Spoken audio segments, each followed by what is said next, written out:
Théophile Gautier. La cafetière, conte fantastique. J'ai vu, sous de sombres voiles, 11 étoiles, la lune, aussi le soleil, me faisant la révérence, en silence, tout le long de mon sommeil, la vision de Joseph. L'année dernière, je fus invité, ainsi que 2 de mes camarades d'atelier, Arrigo Cohic et Pedrino Borgnioli, à passer quelques jours dans une terre au fond de la Normandie. Le temps qui, à notre départ, promettait d'être superbe, s'avisa de changer tout à coup, et il tomba tant de pluie que les chemins creux où nous marchions étaient comme le lit d'un torrent. Nous enfoncions dans la bourbe jusqu'aux genoux. Une couche épaisse de terre grasse s'était attachée aux semelles de nos bottes et par sa pesanteur ralentissait tellement nos pas que nous n'arrivâmes au lieu de notre destination qu'1 heure après le coucher du soleil. Nous étions harassés.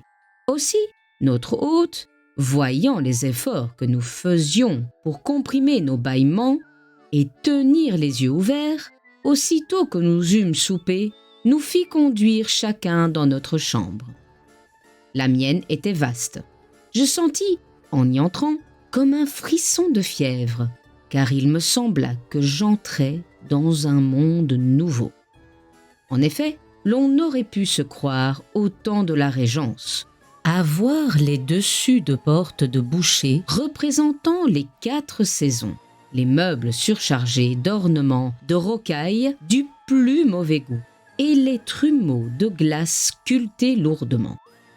Rien n'était dérangé. La toilette couverte de boîtes à peignes, de houppes à poudrer, paraissait avoir servi la veille. 2 ou 3 robes de couleurs changeantes, un éventail semé de paillettes d'argent, jonchaient le parquet bien ciré, et, à mon grand étonnement, une tabatière d'écailles ouverte sur la cheminée était pleine de tabac encore frais. Je ne remarquai ces choses qu'après que le domestique, déposant son bougeoir sur la table de nuit, m'eût souhaité un bon somme, et, je l'avoue, je commençai à trembler comme la feuille. Je me déshabillai promptement, je me couchai, et, pour en finir avec ces sottes frayeurs, je fermai bientôt les yeux en me tournant du côté de la muraille. Mais il me fut impossible de rester dans cette position. Le lit s'agitait sous moi comme une vague. Mes paupières se retiraient violemment en arrière. Force me fut de me retourner et de voir. Le feu qui flambait jetait des reflets rougeâtres dans l'appartement, de sorte qu'on pouvait sans peine distinguer les personnages de la tapisserie et les figures des portraits enfumés pendus à la muraille. C'étaient les aïeux de notre hôte, des chevaliers bardés de fer, des conseillers en perruque, et de belles dames au visage fardé et aux cheveux poudrés à blanc, tenant une rose à la main. Tout à coup, le feu prit un étrange degré d'activité. Une lueur blafarde illumina la chambre, et je vis clairement que ce que j'avais pris pour de vaines peintures était la réalité, car les prunelles de ces êtres encadrés remuaient, scintillaient d'une façon singulière. Leurs lèvres s'ouvraient et se fermaient comme des lèvres de gens qui parlent, mais je n'entendais rien que le tic-tac de la pendule et le sifflement de la bise d'automne. Une terreur insurmontable s'empara de moi. Mes cheveux se hérissèrent sur mon front, mes dents s'entrechoquèrent, à se briser. Une sueur froide inonda tout mon corps. La pendule sonna 11 heures. Le vibrement du dernier coup retentit longtemps, et lorsqu'il fut éteint tout à fait, oh non, je n'ose pas dire ce qui arriva, personne ne me croirait, et l'on me prendrait pour un fou. Les bougies s'allumèrent toutes seules. Le soufflet, sans qu'aucun être visible lui imprimât le mouvement, se prit à souffler le feu, en râlant comme un vieillard asthmatique, pendant que les pincettes fourgonnaient dans les tisons et que la pelle relevait les cendres. Ensuite, une cafetière se jeta en bas d'une table où elle était posée et se dirigea, clopin-clopant, vers le foyer où elle se plaça entre les tisons. Quelques instants après, les fauteuils commencèrent à s'ébranler et, agitant leurs pieds tortillés d'une manière surprenante, vinrent se ranger autour de la cheminée. Je ne savais que penser de ce que je voyais, mais ce qui me restait à voir était encore bien plus extraordinaire. Un des portraits, le plus ancien de tous, celui d'un gros joufflu à barbe grise, ressemblant, à s'y méprendre, à l'idée que je me suis faite du vieux Sir John Falstaff, sortit, en grimaçant, la tête de son cadre et, après de grands efforts, ayant fait passer ses épaules et son ventre rebondi entre les ais étroits de la bordure, sauta lourdement par terre. Il n'eut pas plutôt pris haleine qu'il tira de la poche de son pourpoint une clé d'une petitesse remarquable. Il souffla dedans pour s'assurer si la forure était bien nette, et il l'appliqua à tous les cadres les uns après les autres. Et tous les cadres s'élargirent de façon à laisser passer aisément les figures qu'ils renfermaient. Petits abbés poupins, douairières sèches et jaunes, magistrats à l'air grave, ensevelis dans de grandes robes noires, petits maîtres en bas de soie, en culottes de prunelle, la pointe de l'épée en haut, tous ces personnages présentaient un spectacle si bizarre que, malgré ma frayeur, je ne pus m'empêcher de rire. Ces dignes personnages s'assirent. La cafetière sauta légèrement sur la table. Ils prirent le café dans des tasses du Japon blanches et bleues, qui accoururent spontanément de dessus un secrétaire, chacune d'elles munie d'un morceau de sucre et d'une petite cuillère d'argent. Quand le café fut pris, tasse, cafetière et cuillère disparurent à la fois et la conversation commença. Certes la plus curieuse que j'ai jamais ouïe, car aucun de ces étranges causeurs ne regardait l'autre en parlant. Ils avaient tous les yeux fixés sur la pendule. Je ne pouvais moi-même en détourner mes regards et m'empêcher de suivre l'aiguille qui marchait vers minuit à pas imperceptibles. Enfin, minuit sonna. Une voix, dont le timbre était exactement celui de la pendule, se fit entendre et dit « Voici l'heure, il faut danser !» Toute l'assemblée se leva. Les fauteuils se reculèrent de leur propre mouvement. Alors, chaque cavalier prit la main d'une dame et la même voix dit « Allons, messieurs de l'orchestre, commencez !» J'ai oublié de dire que le sujet de la tapisserie était un concerto italien d'un côté et de l'autre une chasse aux cerfs où plusieurs valets donnaient du corps. Les piqueurs et les musiciens qui, jusque-là, n'avaient fait aucun geste, inclinèrent la tête en signe d'adhésion. Le maestro leva sa baguette et une harmonie vive et dansante s'élança des deux bouts de la salle. On dansa d'abord le menuet. Mais les notes rapides de la partition exécutée par les musiciens s'accordaient mal avec ces graves révérences.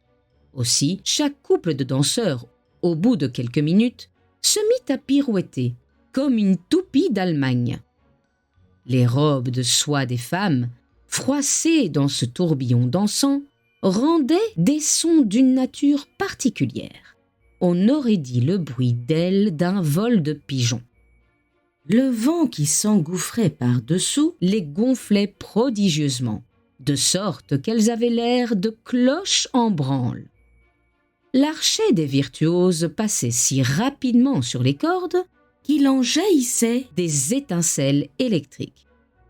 Les doigts des flûteurs se haussaient et se baissaient comme s'ils eussent été de vif argent. Les joues des piqueurs étaient enflées comme des ballons. Et tout cela formait un déluge de notes et de trilles si pressés et de gammes ascendantes et descendantes si entortillées, si inconcevables, que les démons eux-mêmes n'auraient pu 2 minutes suivre une pareille mesure. Aussi, c'était pitié de voir tous les efforts de ces danseurs pour rattraper la cadence. Ils sautaient, cabriolaient, faisaient des ronds de jambes, des jetés battus et des entrechats de 3 pieds de haut, tant que la sueur, leur coulant du front sur les yeux, leur emportait les mouches et le phare. Mais ils avaient beau faire, l'orchestre les devançait toujours de 3 ou 4 notes. La pendule sonna 1 heure. Ils s'arrêtèrent. Je vis quelque chose qui m'était échappé. Une femme qui ne dansait pas. Elle était assise dans une bergère au coin de la cheminée et ne paraissait pas le moins du monde prendre part à ce qui se passait autour d'elle. Jamais, même en rêve, rien d'aussi parfait ne s'était présenté à mes yeux. Une peau d'une blancheur éblouissante, des cheveux d'un blond cendré, de longs cils et des prunelles bleues, si claires et si transparentes que je voyais son âme à travers aussi distinctement qu'un caillou au fond d'un ruisseau. Et je sentis que, si jamais il m'arrivait d'aimer quelqu'un, ce serait elle. Je me précipitai hors du lit, d'où jusque-là je n'avais pu bouger, et je me dirigeai vers elle, conduit par quelque chose qui agissait en moi sans que je pusse m'en rendre compte. Et je me trouvai à ses genoux, une de ses mains dans les miennes, causant avec elle comme si je l'eusse connue depuis 20 ans. Mais, par un prodige bien étrange, tout en lui parlant, je marquai d'une oscillation de tête la musique qui n'avait pas cessé de jouer.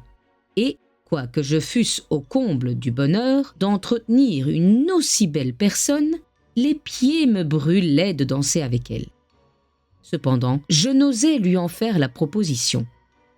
Il paraît qu'elle comprit ce que je voulais, car, levant vers le cadran de l'horloge la main que je ne tenais pas, « Quand l'aiguille sera là, nous verrons, mon cher Théodore. » Je ne sais comment cela se fit, je ne fus nullement surpris de m'entendre ainsi appeler par mon nom, et nous continuâmes à causer. Enfin, l'heure indiquée sonna. La voix au timbre d'argent vibra encore dans la chambre et dit « Angela, vous pouvez danser avec monsieur si cela vous fait plaisir, mais vous savez ce qui en résultera. »« N'importe, » répondit Angela d'un ton boudeur. Et elle passa son bras d'ivoire autour de mon cou. « Prestissimo » cria la voix. Et nous commençâmes à valser. Le sein de la jeune fille touchait ma poitrine. Sa joue veloutée effleurait la mienne, et son haleine suave flottait sur ma bouche. Jamais de la vie je n'avais éprouvé une pareille émotion. Mes nerfs tressaillaient comme des ressorts d'acier. Mon sang coulait dans mes artères en torrents de lave, et j'entendais battre mon cœur comme une montre accrochée à mes oreilles. Pourtant, cet état n'avait rien de pénible. J'étais inondée d'une joie ineffable, et j'aurais toujours voulu demeurer ainsi.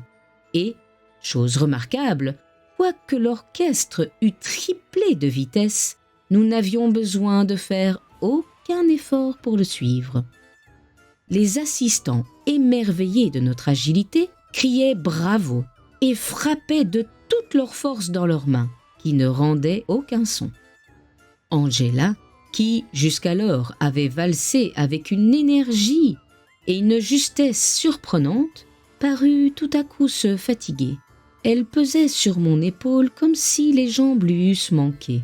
Ses petits pieds, qui, une minute auparavant, effleuraient le plancher, ne s'en détachaient que lentement, comme s'ils eussent été chargés d'une masse de plomb. Angela, vous êtes lasse, lui dis-je. Reposons-nous. Je le veux bien, répondit-elle en s'essuyant le front avec son mouchoir. Mais pendant que nous valsions, ils se sont tous assis. Il n'y a plus qu'un fauteuil et nous sommes deux. Qu'est-ce que cela fait, mon bel ange? Je vous prendrai sur mes genoux.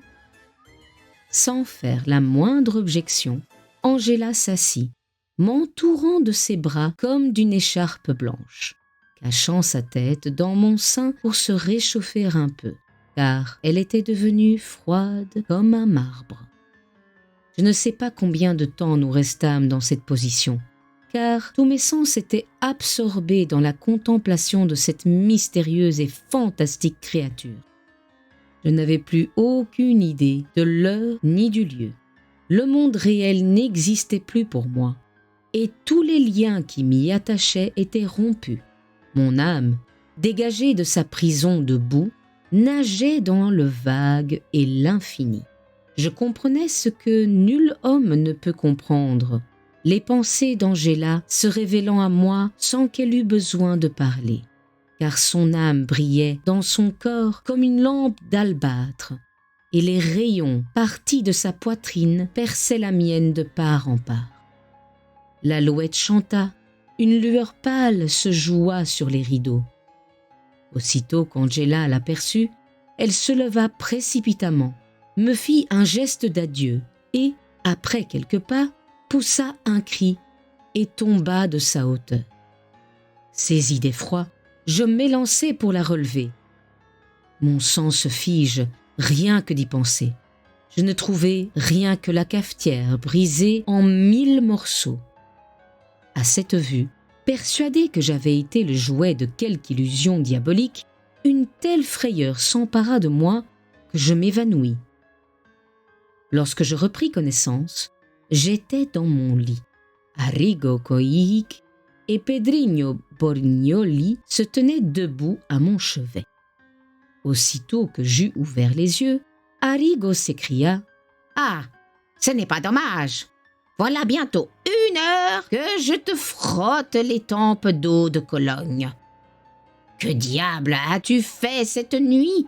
Ce matin, voyant que tu ne descendais pas, je suis entré dans ta chambre et je t'ai trouvé tout du long étendu par terre, en habit à la française, serrant dans tes bras un morceau de porcelaine brisée, comme si c'eût été une jeune et jolie fille. « Pardieu, c'est l'habit de noces de mon grand-père !» dit l'autre en soulevant l'une des basques de soie fond rose à ramages verts. Voilà les boutons de strass et de filigrane qu'il nous vantait tant. Théodore l'aurait trouvé dans quelque coin et l'aura mis pour s'amuser. Mais à propos, de quoi t'es-tu trouvé mal? Ajouta Borgnoli. Cela est bon pour une petite maîtresse qui a des épaules blanches. On la délace, on lui ôte ses colliers, son écharpe, et c'est une belle occasion de faire des minauderies. Ce n'est qu'une faiblesse qui m'a pris. Je suis sujet à cela, répondis-je sèchement. Je me levai, je me dépouillai de mon ridicule accoutrement, et puis l'on déjeuna. Mes 3 camarades mangèrent beaucoup et burent encore plus. Moi, je ne mangeais presque pas. Le souvenir de ce qui s'était passé me causait d'étranges distractions. Le déjeuner fini, comme il pleuvait à verse, il n'y eut pas moyen de sortir. Chacun s'occupa comme il put. Borgnoli tambourina des marches guerrières sur les vitres. Arrigo et l'hôte firent une partie de dames. Moi, je tirai de mon album un carré de vélin et je me mis à dessiner. Les linéaments presque imperceptibles tracés par mon crayon, sans que j'y eusse songé le moins du monde, se trouvèrent représentés avec la plus merveilleuse exactitude la cafetière qui avait joué un rôle si important dans les scènes de la nuit. « C'est étonnant comme cet être ressemble à ma sœur Angela, » dit l'hôte, qui, ayant terminé sa partie, me regardait travailler par-dessus mon épaule. En effet, ce qui m'avait semblé tout à l'heure une cafetière était bien réellement le profil doux et mélancolique d'Angela. De par tous les saints du paradis, est-elle morte ou vivante ?» m'écriai-je d'un ton de voix tremblant, comme si ma vie eût dépendu de sa réponse. « Elle est morte, il y a 2 ans, d'une fluxion de poitrine à la suite d'un bal. »« Hélas !» répondis-je douloureusement. Et retenant une larme qui était près de tomber, je replaçai le papier dans l'album. Je venais de comprendre qu'il n'y avait plus pour moi de bonheur sur la terre. Abonne-toi.